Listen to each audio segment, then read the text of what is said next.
Hi everybody, Harrison here with another one take shoe chat, and today I wanted to talk about a number of different brands here, and more than just brands, a little bit more ideas as well, talking about shoes for less than $400.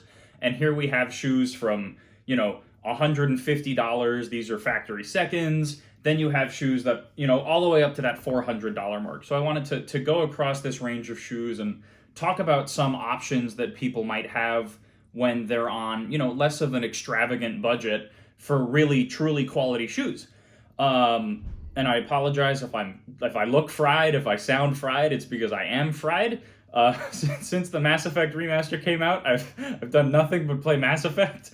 So actually, when I was like about to start recording this, I was about to sit down and be like, "Hi, I'm Harrison. These are my favorite shoes on the Citadel." And then I just sat here and I had to clip it because I'm like, no, I can't do this. So there's a minute of footage before this whole thing that has to be clipped because I'm just sitting here just I can't, I had to flip off I don't live in this universe of cool aliens and spaceships and stuff. So I'm back to reality and, okay. So we're talking about shoes within, a $200 to $400 price tag. All of the shoes here in front of me have cost me personally anywhere between $200 and $400. Except for these are factory seconds. So new, they'd cost, I'll talk about it. So there are a wide range of shoes here produced in really 4 different countries. You have shoes made in the United States, shoes produced in China, this shoe is made in Portugal, and then this shoe is made in Spain. And looking at all of these, they're all fantastic shoes. They're all a little bit different though, and they're all relatively affordable in the world of quality shoes. And the first shoe that I wanted to talk about is this one. So this is a Mcallister from Allen Edmonds, and you might look at it and say, it doesn't look like it's an Allen Edmonds colorway. The sole, right, this Vibram 268, this isn't provided by Allen Edmonds. One of the reasons why I wanted to talk about this was I bought this shoe for $20 on eBay, took it to my cobbler locally, and for $200 total, he completely recrafted the shoe. So these are actually a gift. So when I bought these shoes, originally they were tan. For $20, took them to my cobbler, $200 later, the insoles were replaced, the welt was replaced, the sole was replaced, and then I was able to completely recolor and recraft the uppers. So the leather is conditioned, the leather is protected with wax. It's been hand patinaed by me. So all of this color work that you've seen done, I actually did this all a couple days ago. And one of the reasons why I wanted to bring this shoe up is that I think that the ability for a lot of people to spend money on a brand new shoe is cost prohibitive sometimes. And if you can find a brand like Allen Edmonds at a thrift store, you have a lot of really interesting opportunities because, let's say you have a wide foot. You can take it to your cobbler and they can widen a used shoe a little bit. They can recraft high quality shoes. So I got this for $20, and with a little bit of TLC, to me it's better than a brand new shoe because it has all of the components of a new shoe on the lower quarters and the lower parts of the shoe, but it's polished and it has all of this character that's been added from the original. I don't even know how many years this shoe has been worn. I mean, it's an old shoe. Old enough where the model designation and all of the codes on the inside of the lining, basically have faded away. It's an old shoe. But with new hardware on the bottom, it's awesome. It's so cool that I was able to go to my cobbler and say, take this $20 shoe. And, they have no problem conditioning it and polishing it and dyeing it if you ask them to. I just so happen to like doing patina work, which, reach out to me on Instagram if you want me to patina your shoes, by the way. I do it for fun. And, people pay for shipping. I'll basically do it just for fun. Or you want to pay me, I don't care. Anyway, hand patinaed shoes that were bought pre-owned that were recrafted. So total cost for this, for me, was $235 after shipping and all of that stuff with all the fees from eBay. My cobbler gave me a great deal, but I'm stoked. I love how these shoes turned out. I think that the person receiving them is also going to love them. So, that's one route, is if you're looking to save money, if you're looking to go a little bit more towards the sustainable more sustainable than quality shoes, I should say, it's never a bad idea to look for used shoes in your size on eBay. And then, build a connection with a local cobbler or somebody available for like mail orders who can recraft the shoe for you. Often it might be beneficial, especially if you see brands like Crockett and Jones or brands like Alden on eBay for more affordable prices. The quality of the uppers are just going to be stunning, if they're in good condition, obviously, and if they've been treated well. So next, talking again about another pair of Allen Edmonds. This is a Strandmok. This was $325 new. I got this at a department store. This is one of my first pairs of welted shoes, and I love it. There really isn't a whole lot to say about Allen Edmonds that hasn't already been said. There are people out there who talk about the quality of Allen Edmonds shoes going kind of down the drain, and I don't necessarily think that that's true. I think that the advent of people being more sensitive to different facets of shoe construction and being really nitpicky have, called to attention what has basically been there this whole time. That's not true for all of Allen Edmonds. I'd say their main line, crafted in the USA, using imported leathers, stuff like that. A pair of Allen Edmonds Strands or Fifth Avenues or Park Avenues, 99% of the time are going to be stunning shoes. It's weird. A lot of people really, really go for the, crafted in the USA tag, and that's something that's really important to people. If it's not as important, I'd hesitate to say that you can't find better shoes out there, because this pair from Carlos Santos, this pair from Cobbler Union, this pair from Grant Stone, and arguably pairs from Mirman can compete with Allen Edmonds like 90% of the time. If you have a unique foot shape and your feet are very wide or your feet are very narrow, one of the reasons why Allen Edmonds is so valuable is they've been around forever, and they have the tools to build shoes of all shapes and sizes. They have so many different lasts, they have so many different widths, so many different lengths, that you're almost guaranteed to be able to find a pair in your size at Allen Edmonds. And there's the value there, is that they're not bad shoes. They're quite comfortable. They have so many different options for people that, buy a pair of factory seconds and see how they work out, or buy a pair new and then they have the means to have great customer service and all of this stuff. I've never had a bad experience with Allen Edmonds customer service. I have 3 pairs myself, and all of them are fantastic. One of them is a pair of factory seconds that I have no problem with. That's not to say that people haven't had negative experiences with Allen Edmonds, but quite frankly, they're solid shoes. And say what you will, there's a reason why they're still around, and there's a reason why they're still successful. There's a lot of shoemaking heritage. There's a lot of skill that goes into the Allen Edmonds factory in Port Washington, Wisconsin. For $325 here, but even, if you just so happen to see a new pair of Park Avenues with a little bit of love, care, and conditioning, they're shoes that will last you forever. There are Allen Edmonds enthusiasts on Facebook and wherever you might look that talk so highly of the brand because they have such great experiences with the brand. I mean, they are Allen Edmonds enthusiasts. And you have patina artists, and you have shoe enthusiasts, and you have just normal old folks just who love shoes or just enjoy the quality of the shoes that they wear. And Allen Edmonds as a brand has positioned itself to, basically cater to everybody. They cater to shoe enthusiasts for sure, but for somebody who just needs a shoe that will last them a long time, that can be recrafted, I mean, they offer all of that. So it's really hard for me to say that Allen Edmonds is a poor brand choice when you're looking for a shoe less than $400. I mean, you have a company like Thursday Boots, for example, or, they say you're getting a $400 shoe for $200, which I would disagree with. You're getting a $200 shoe for $200, which is why they sell it for $200. And, they talk about direct-to-consumer and all of that. And granted, there are probably some markups that Allen Edmonds has to deal with. And, they have the factory second sale and they have all of that stuff. But for $400, if you got a brand new pair of black Park Avenues, you're really not going wrong. Although, if you have a conventionally shaped foot, I think that there are some other options that you should look at, which I'm going to move on to now. So this is that shell Cordovan loafer from Mirman. This was $365 new. It's shell Cordovan. Most Mirman shoes go for $195, $200, but their boots go for maybe $230, $240. And, you know, they're solid shoes. It's kind of the same thing with Allen Edmonds.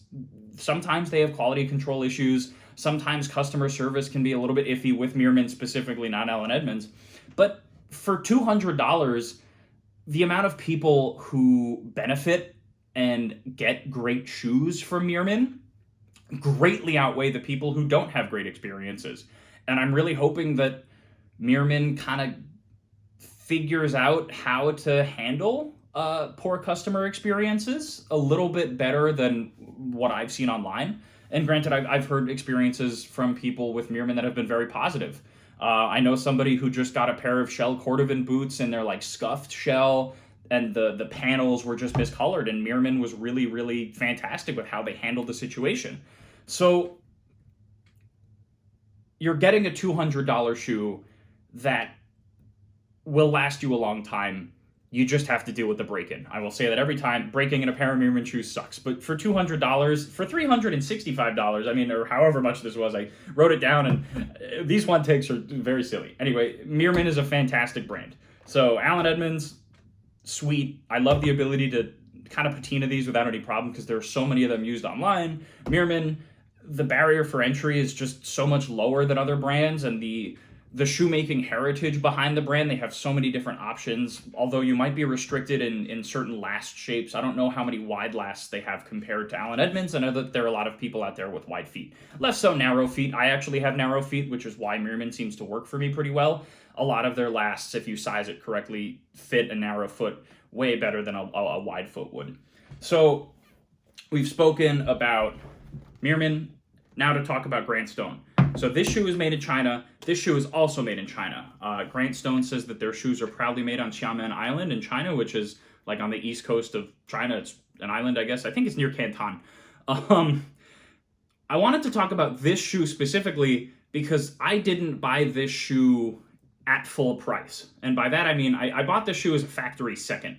A factory second is a shoe that doesn't pass the quality control standards that are set by the manufacturer or by the company. So they're basically, for all intents and purposes, they're basically sold at cost.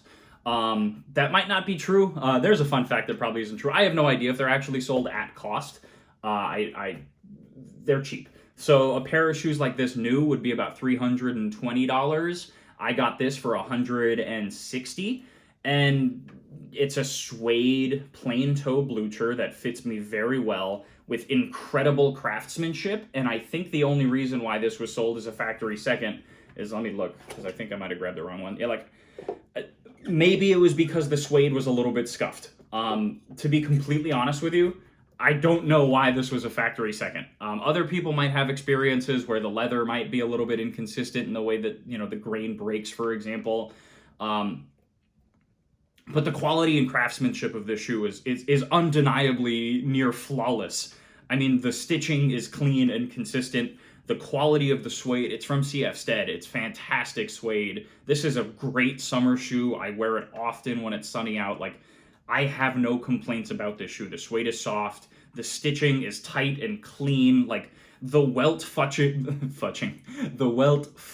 seems purposeful. It's a fantastic shoe. And I would gladly pay full price for this new, but the fact that I got this at effectively half, it's stunning. So don't be afraid to buy a shoe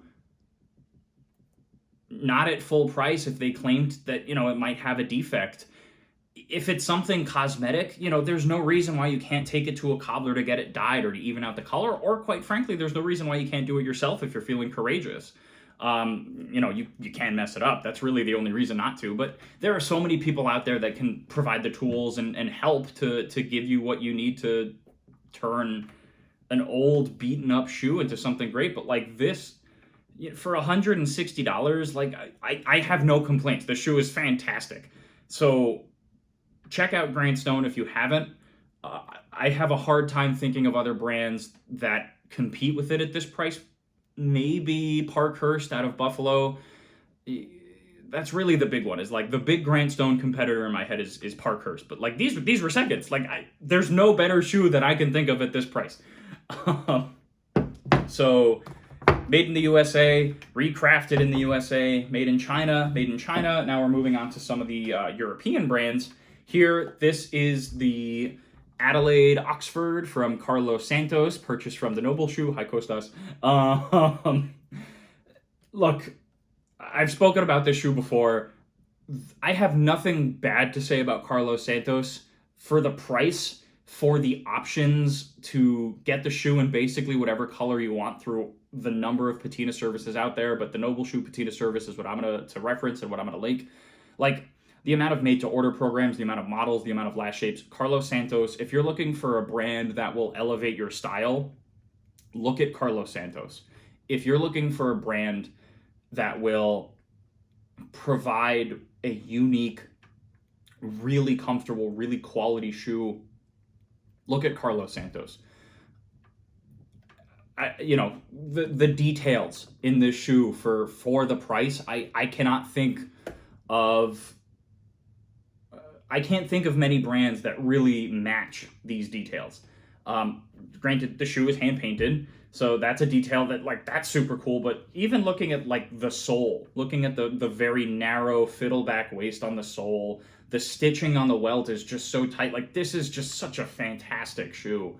And I have nothing wrong to say about it. It's exactly what I wanted, and for the price, it's stunning. So check out Carlos Santos at the Noble Shoe. I think compared to all of these, especially if you're looking to really up your style game, if you're somebody who's a little bit more sartorially inclined, Carlos Santos is one of those brands. One of the other brands that I would consider is Cobbler Union. So all of Cobbler Union shoes. Oh, these are made in Portugal, by the way. Carlos Santos shoes made in Portugal. Sorry, I completely forgot to I neglected that. Here's another Adelaide Oxford from Cobbler Union. This is $395 pretty consistently. Cobbler Union does have sales, though, and same thing with the Carlos Santos shoe. You know, for the price, I have a very hard time thinking of many brands that can compete with this. One of the reasons why I love Cobbler Union, one of the reasons why I love Mirman and Grant Stone as well, is that a lot of their shoes call out the tanneries that they work with. So Cobbler Union works with Dupuis and Anani in Italy and France, and you know, this is leather from CF Stead. This is Cordovan from Shinky. When you have exposure to the tanneries that makers are buying their shoes from, it gives the customer a level of confidence that they might not get with a brand like Allen Edmonds, for example, which is only open about the leather that they source sometimes. Like, their Cordovan, for the most part, I think almost always their Cordovan comes from Horween. I have no, like, fine leather imported from Italy. Okay, I don't know where that's from.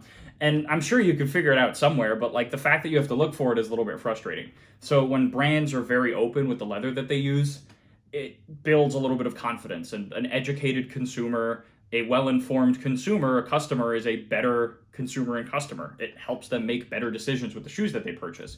It helps them feel better about spending what people consider to be a lot of money on a pair of shoes. A little bit of a side note, and I'll get back to this. Like, people might look at my shoe collection and go, like, you've spent thousands of dollars on shoes. Like, why? And for me, it's a little bit different because I love shoes. I love the craftsmanship. I love the stories that shoes tell. But for, like, a normal person, the way that I would justify it is when you wear a quality pair of shoes, welted footwear, or just a quality pair of shoes, it improves the quality of your life. So even for $400, the way that this shoe is constructed facilitates standing more straight, more comfortably, having a shoe that forms to your foot.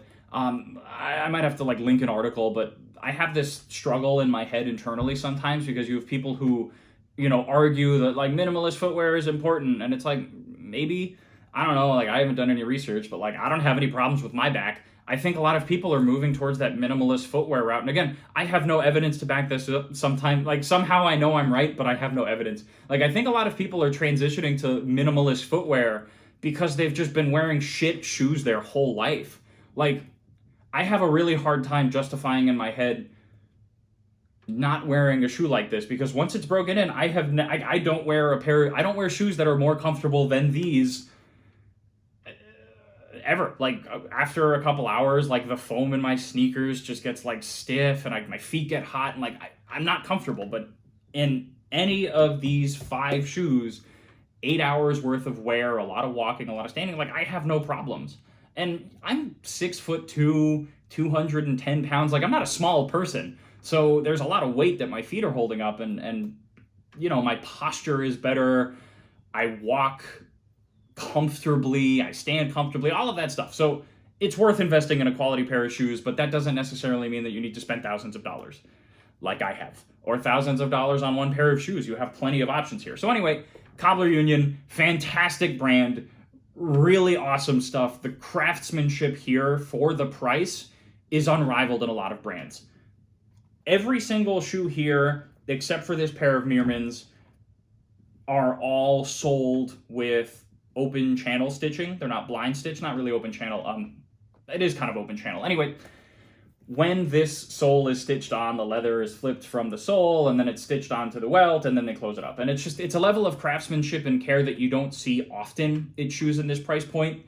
Some of the other things that you see a really beautiful fiddleback waist. The waist of the shoe here is relatively narrow. The heel, right? The heel sits very close to the rear quarters of the shoe. It's a very tight shoe in the back. It's elegant, right? This is an elegant shoe. That's not to say that this shoe is more, or it's less elegant, obviously, because it's clunkier, but it's clunkier because I wanted it to be clunkier, first of all. But, you could wear this with jeans. You could wear these with jeans, but, like, the type of jeans that you wear them with, et cetera, are different. But back to Cobbler Union. I love rambling. The shoes are fantastic. Like, the leather smells good. The leather takes conditioner really well. The shoes are comfortable. Out of all of these shoes, one of the things that Cobbler Union does, and I'm really hoping you can see this, is the heel cup is actually quilted leather. So I'm just going to hold this here for a little while and keep talking. And it's a little detail inside of where your foot goes that it's just super cool. It's like whenever I wear a pair of Cobbler Unions, and I have 5, I feel way more important than I am. I don't see many makers out there doing these quilted heel cups. The only one that I can think of is Norman Villalta, and like a pair of Norman Villaltas are stunning. I would call them almost flawless, but they're very expensive. So for $400 or less, you're getting so much shoe with a number of different sizes and lasts and stuff like that. So after talking about all of these brands and all of these different options where you might be able to find a pair of factory seconds, you might be able to find the shoe used and get it recrafted, or, you get sized at a department store and you buy a pair of Strandmoks. Does it mean always that you're going to be getting a great shoe? No, and I think that that's one of the reasons why I wanted to make this video, is there are companies that are a little bit deceptive in how they do their marketing, and I'm going to call out Thursday Boots again. Even if they fixed a lot of the problems that I think a lot of people have with them, like, you don't market a shoe for $200 and say that you're getting a $400 shoe for $200, because Cobbler Union, Carlos Santos, Grant Stone, Mirman, and quite frankly, some Allen Edmonds options will take a Thursday boot or shoe and just kind of like be like, go away, stop that, shush. Objectivity when it comes to a pair of footwear is weird, because you have shoe construction, you have the quality of the leather, you have the maintainability of the leather, you have the type of leather. Like, there are so many different variables in a pair of welted footwear specifically, that there are so many components that go into it that you can't look at a shoe sometimes and go, this shoe is better or worse than this shoe. I think you need to be able to have the knowledge to be able to break all of it down and say, okay, for whatever my budget is, how can I make this work best for me? Like, my budget is pretty disposable because, like, I pay rent. That's it. Like, those are my expenses. So, like, I'm 24. Like, I have a job. Like, I don't know. I like shoes, so I spend my disposable income on shoes. And, like, COVID happened. I'm not going to restaurants. I'm not traveling, so all my travel expenses are... Anyway, like, I like shoes, so I spend my money on shoes because they bring me joy. And I think that there are a lot of people who want to learn more about quality footwear, whether it be to invest in something that's more sustainable, or invest in something that will make them look more presentable to people, or whatever it might be. And, like, whether you'd like to admit it or not, a shoe is the foundation of your outfit. If you're wearing a suit and you're wearing sneakers, people aren't going to look at your suit and go, that's a good suit. They're going to look at your sneakers and go, what are you doing? Like, a shoe makes or breaks your outfit. I don't care what anybody says. See, they might as well be quality shoes. Like, you're investing in something that is separating you from the ground. I will say this in all of my videos if I have to. You invest in the things that separate you from the ground. Your mattress, your shoes, and your tires. So, rant aside, invest in quality footwear, talk to people about your options, go to Style Forum if you have to, although Style Forum confuses me, so I spend most of my time on the Goodyear Welt shoe Reddit, so I like it there. People there are nice to me. Most of them don't know about this YouTube channel, which is a good thing. I really hope they don't. Okay, conclusion. Here's my conclusion finally, because I love rambling. You have options. There are people out there who are incredibly passionate about this to help you discover what options are out there. Message me on my Instagram or my Twitter. Message Kostas at the Noble Shoe. I'm sorry for throwing you under the bus, Kostas, but you're a great guy. Go speak to a customer service person at Allen Edmonds. They have plenty of stores. If you're ever in New York City, go to a Mirman store. Grant Stone's really great with their return policies. Like, you have so many different options. You have used shoes on eBay and people like me who would be happy to take this shoe from you and help you restore the upper and learn about all of the different things that make a shoe so amazing. So, that being said, $400 is a lot of money. So, how do you make the most out of it? Well, if you don't have $400 but you're comfortable spending $200, look at Grant Stone seconds. Look at Mirman. Look at Allen Edmonds factory seconds. If you're a little bit more comfortable spending more money, the more money you spend, really, the more shoe you get. A full price pair of Grant Stones is a stunning shoe for the price. Some of the downsides that people might argue, it's made in China, that doesn't really mean anything to a lot of people anymore. And just because it's made in China doesn't mean that it's not a fantastic shoe. Just because a shoe might be made in Indonesia, it's the same thing. It's all about craftsmanship. And these aren't made in sweatshops. I can't think of any of these shoes that are truly made in sweatshops. There's so much work that has to be invested into making a pair of shoes like this that you really can't just pay people to do it. You have to know what you're doing to make a pair of quality footwear. So $200 to $400 is a very reasonable range for a shoe that can last you a long time with proper maintenance and care. An educated, informed consumer is a good. They're good. They're good for the environment. Sometimes that was a stupid thing to say. They're just good. Know what you're buying and be happy about what you're buying and be proud of it. Yeah, that's it. All right, there's the video. Thank you so much for watching. Happy Sunday. I hope this was informative. I hope this was helpful. Sorry for my outfit. It's really hot here, and I just can't. Oh, hey, Moose. Want to come say hi? Wait, no, run away. Look at this. Oh, look at this big boy. All right, Moose, which shoe is your favorite? Which is your favorite shoe? Which shoe do you like? Oh, you're looking outside. You don't like shoes. He hates shoes. Okay, he just burped. Oh, this is a stinky burp. Okay, cut the video after that stinky burp.